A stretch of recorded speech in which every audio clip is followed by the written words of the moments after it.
بسم اللہ الرحمن الرحیم۔ خطبہ جمعہ کا ترجمہ و مفہوم قرآن و حدیث کی روشنی میں۔ روزے کے فضائل و آداب۔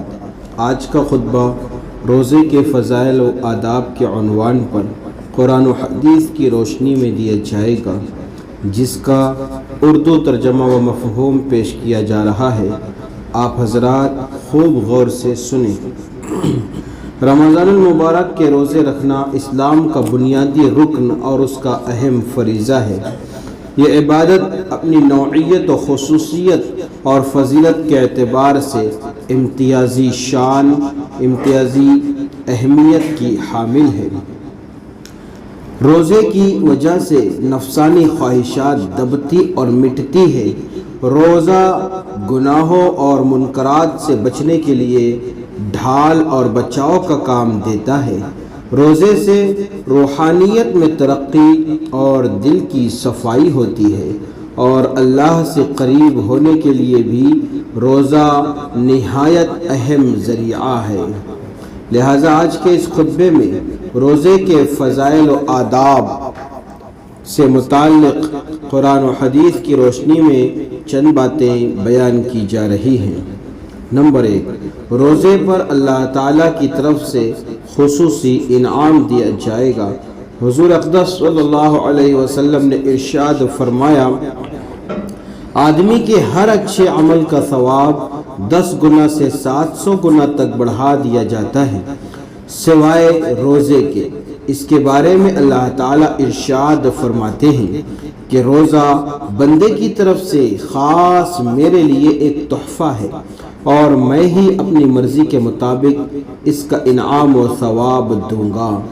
میرا بندہ میری مرضی کے واسطے اپنی خواہش نفس اور اپنا کھانا پینا چھوڑ دیتا ہے۔ روزے دار کے لیے 2 خوشیاں ہیں، ایک افطار کے وقت اور دوسری اللہ تعالیٰ سے ملاقات کے وقت۔ اور روزے دار کے منہ کی بو اللہ تعالیٰ کے نزدیک مشک کی خوشبو سے بہتر ہے۔ نمبر 2، قیامت کے دن روزے بندے کی سفارش کریں گے۔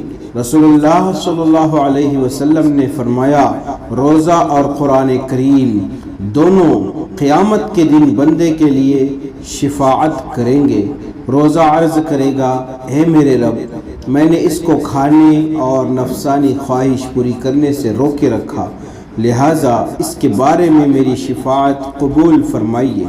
قرآن کریم کہے گا، میں نے اسے رات کو سونے سے روکا کہ یہ رات کو نوافل میں میری تلاوت کرتا تھا، لہٰذا اس کے بارے میں میری شفاعت قبول فرمائیے۔ چنانچہ دونوں کی سفارش قبول ہوگی۔ اس روایت سے یہ پیغام دیا جا رہا ہے کہ ماہ رمضان میں ہم روزہ رکھنے اور زیادہ سے زیادہ قرآن کریم کی تلاوت کرنے کی کوشش کریں، تاکہ قیامت کے دن یہ دونوں ہمارے حق میں سفارش کر سکیں۔ اللہ تعالی ہم سب کو رمضان میں روزہ رکھنے اور خوب تلاوت کرنے کا جذبہ نصیب فرمائے، آمین۔ نمبر 3، روزہ ایمان اور ثواب کی امید کے ساتھ رکھیں۔ آپ صلی اللہ علیہ وسلم نے ارشاد فرمایا، جو لوگ رمضان کے روزے ایمان اور احتساب کے ساتھ رکھیں گے، ان کے پچھلے تمام گناہ معاف کر دیے جائیں گے۔ اور ایسے ہی جو لوگ ایمان و احتساب کے ساتھ رمضان کی راتوں میں نوافل یعنی تراویح اور تہجد پڑھیں گے، ان کے بھی پچھلے تمام گناہ معاف کر دیے جائیں گے۔ ایمان اور احتساب، ثواب کی امید کے ساتھ نیک عمل کرنے کی فضیلت بہت سی احادیث میں آئی ہے۔ ایمان اور احتساب کا مطلب یہ ہے کہ جو نیک عمل کیا جائے اس کا مقصد بس اللہ اور اس کے رسول کی اطاعت ہو، اس کے وعدوں اور وعیدوں پر یقین رکھنا ہو، اور اس پر بتائے ہوئے اجر و ثواب کے بارے میں پوری امید ہو۔ دوسرا کوئی جذبہ اور مقصد اس میں نہ ہو۔ یہی ایمان و احتساب ہمارے اعمال کی جان ہے۔ اگر یہ نہ ہو تو پھر ظاہر کے لحاظ سے بڑے سے بڑے اعمال بھی بے جان اور کھوکھلے ہیں، اس لیے اپنے ہر عمل میں اس صفت کو پیدا کرنا ضروری ہے۔ نمبر 4، روزے دار کی دعا ضرور قبول ہوتی ہے۔ نبی کریم صلی اللہ علیہ وسلم نے ارشاد فرمایا، روزے دار کی دعا رد نہیں کی جاتی، ٹھکرائی نہیں جاتی، یعنی ضرور قبول ہوتی ہے۔ ایک دوسری حدیث میں ہے، یقیناً افطار کے وقت روزہ دار کی دعا رد نہیں کی جاتی، یعنی ضرور قبول کی جاتی ہے۔ ان احادیث سے معلوم ہوا کہ روزے دار کی دعا قبول ہوتی ہے، اور خاص طور پر افطار کے وقت دعا کی قبولیت بڑھ جاتی ہے۔ اس لیے اس وقت دعا کا خوب اہتمام کرنا چاہیے۔ اللہ تعالی ہمیں اس کی توفیق نصیب فرمائے، آمین۔ نمبر 5، روزے دار کے لیے فرشتے افطار کے وقت تک استغفار کرتے رہتے ہیں۔ رسول اکرم صلی اللہ علیہ وسلم کا ارشاد ہے، میری امت کو رمضان شریف کے بارے میں 5 چیزیں خصوصی طور پر دی گئی ہیں جو پہلی امتوں کو نہیں ملی ہے۔ نمبر 1، ان کے منہ کی بدبو اللہ کے نزدیک مشک سے زیادہ پسندیدہ ہے۔ نمبر 2، ان کے لیے فرشتے افطار کے وقت تک استغفار کرتے رہتے ہیں۔ نمبر 3، جنت ہر روز ان کے لیے سجائی جاتی ہے۔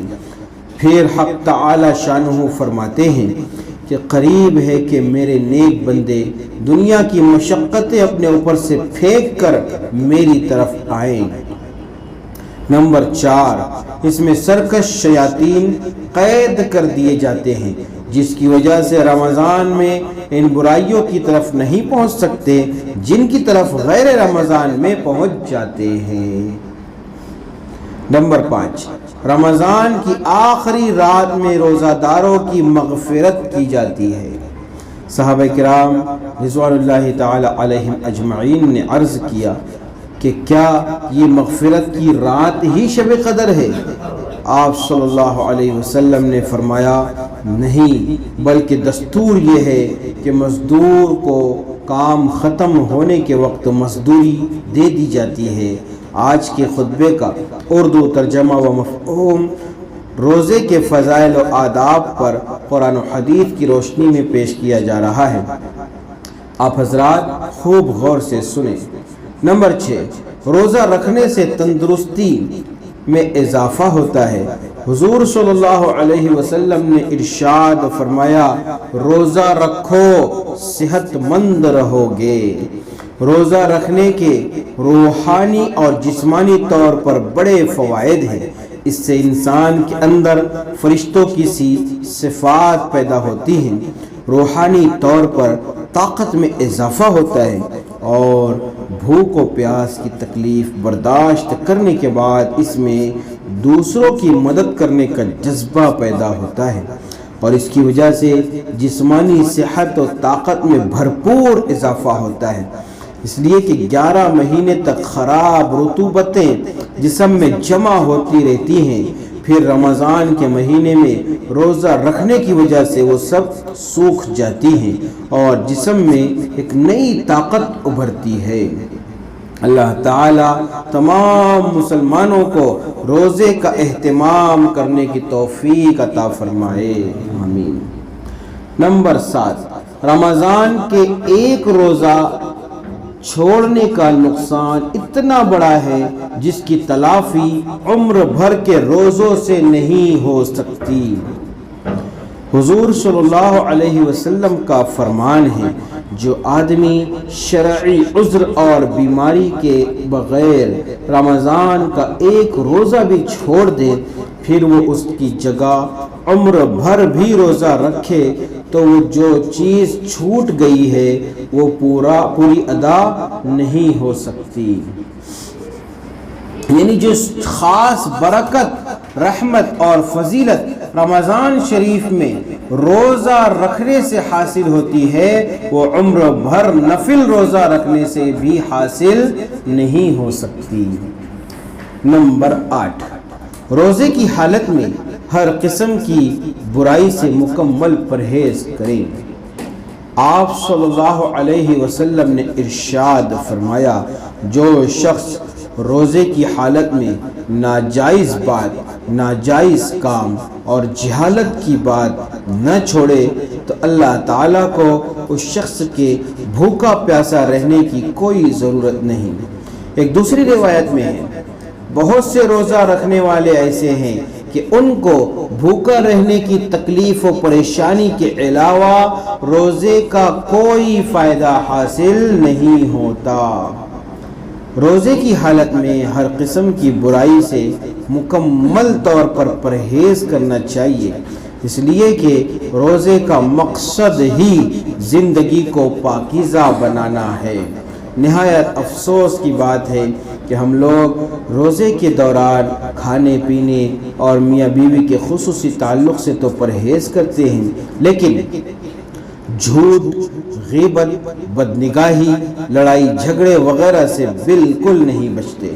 یہی وجہ ہے کہ ہمیں نہ روزے کا اصل مقصد یعنی تقوی حاصل ہو رہا ہے اور نہ اس کے انوار و برکات مل رہے ہیں۔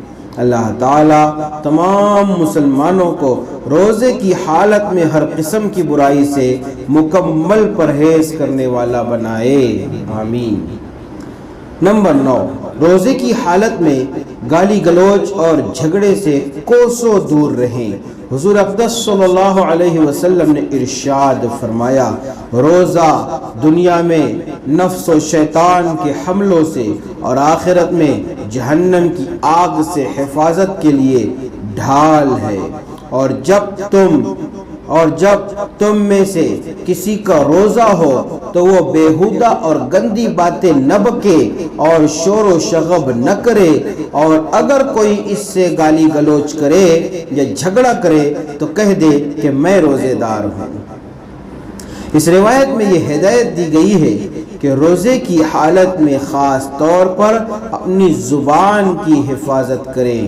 جھوٹ، چغل خوری، لغو و بکواس، غیبت، بدگوئی، بد کلامی، گالی گلوچ، جھگڑا وغیرہ سے کوسوں دور رہیں۔ نمبر 10، روزے میں غیبت کرنے کا نتیجہ بھیانک ہوتا ہے۔ حدیث میں آتا ہے، نبی کریم صلی اللہ علیہ وسلم کے زمانے میں 2 عورتوں نے روزہ رکھا۔ روزے کی حالت میں ان کو اس شدت سے پیاس لگی کہ ناقابل برداشت بن گئی۔ وہ دونوں عورتیں مرنے کے قریب ہو گئیں۔ صحابہ کرام رضوان اللہ تعالی علیہم اجمعین نے نبی کریم صلی اللہ علیہ وسلم سے دریافت کیا تو حضور صلی اللہ علیہ وسلم نے ایک پیالہ ان کے پاس بھیجا اور ان دونوں کو اس میں قے کرنے کا حکم فرمایا۔ دونوں نے قے کی تو اس میں گوشت کے ٹکڑے اور تازہ کھایا ہوا خون نکلا۔ لوگوں کو حیرت ہوئی تو حضور صلی اللہ علیہ وسلم نے ارشاد فرمایا کہ انہوں نے حق تعالی شانہ کی حلال روزی سے روزہ تو رکھا اور حرام چیزوں کو کھایا کہ دونوں عورتیں ایک دوسرے کے پاس بیٹھ کر لوگوں کی غیبت کرتی رہیں۔ غیبت کرنا تو ویسے بھی کبیرہ گناہ ہے، لیکن روزے کی حالت میں اس گناہ کو انجام دینا نہایت خطرناک ہے۔ اللہ تعالی ہم سب کو ہر حال میں اور خاص طور پر روزے میں غیبت کرنے سے بچائے، آمین۔ آپ حضرات سے گزارش ہے کہ اپنی خاص دعاؤں میں ادارہ دینیات، اس کے ذمہ داران اور اس میں کام کرنے والوں کو بھی یاد رکھیں۔ اللہ تعالی ہم سب کو دینی خدمات کے لیے قبول فرمائے اور دنیا و آخرت دونوں جہاں میں بہتر بدلہ عطا فرمائے، آمین۔ آج کا عربی خطبہ، جس کا اردو ترجمہ و مفہوم روزے کے فضائل و آداب کے عنوان پر قرآن و حدیث کی روشنی میں پیش کیا گیا ہے، اب آپ کے سامنے اس کا مختصر خلاصہ پیش کیا جا رہا ہے، لہٰذا خوب غور سے سنیں۔ آج کے خطبے میں حدیث سے پہلی بات یہ بتائی گئی کہ آدمی کے ہر اچھے عمل کا ثواب 10 گنا سے 700 گنا تک بڑھا دیا جاتا ہے، سوائے روزے کے۔ اس کے بارے میں اللہ تعالیٰ ارشاد فرماتے ہیں، کہ وہ بندے کی طرف سے خاص میرے لیے ایک تحفہ ہے اور میں ہی اپنی مرضی کے مطابق اس کا انعام دوں گا۔ دوسری خوشخبری روایت سے یہ سنائی گئی کہ روزہ اور قرآن دونوں قیامت کے دن بندے کے لیے شفاعت کریں گے اور دونوں کی سفارش قبول کی جائے گی۔ تیسری بشارت فرمان نبوی صلی اللہ علیہ وسلم سے یہ سنائی گئی کہ جو لوگ ایمان کی حالت میں اور ثواب کی امید کے ساتھ رمضان کے روزے رکھیں گے ان کے پچھلے تمام گناہ معاف کر دیے جائیں گے۔ چوتھا پیغام ارشاد رسول صلی اللہ علیہ وسلم سے یہ سنایا گیا کہ روزے دار کی دعا قبول کی جاتی ہے اور خاص طور پر افطار کے وقت دعا ضرور قبول ہوتی ہے۔ پانچویں خوشخبری حدیث شریف سے یہ سنائی گئی کہ روزے داروں کے لیے فرشتے افطار کے وقت تک استغفار کرتے رہتے ہیں۔ چھٹی فضیلت روایت سے یہ بتائی گئی کہ روزہ رکھنے کے روحانی اور جسمانی طور پر بڑے فوائد ہیں۔ اس سے انسان کے اندر فرشتوں کی سی صفات پیدا ہوتی ہیں، روحانی طور پر طاقت میں اضافہ ہوتا ہے اور بھوک و پیاس کی تکلیف برداشت کرنے کے بعد اس میں دوسروں کی مدد کرنے کا جذبہ پیدا ہوتا ہے اور اس کی وجہ سے جسمانی صحت و طاقت میں بھرپور اضافہ ہوتا ہے۔ ساتویں بات حدیث سے یہ بتائی گئی کہ رمضان کے ایک روزہ چھوڑنے کا نقصان اتنا بڑا ہے جس کی تلافی عمر بھر کے روزوں سے نہیں ہو سکتی۔ آٹھواں درس فرمان نبوی صلی اللہ علیہ وسلم سے یہ دیا گیا کہ روزے کی حالت میں ہر قسم کی برائی سے مکمل پرہیز کریں۔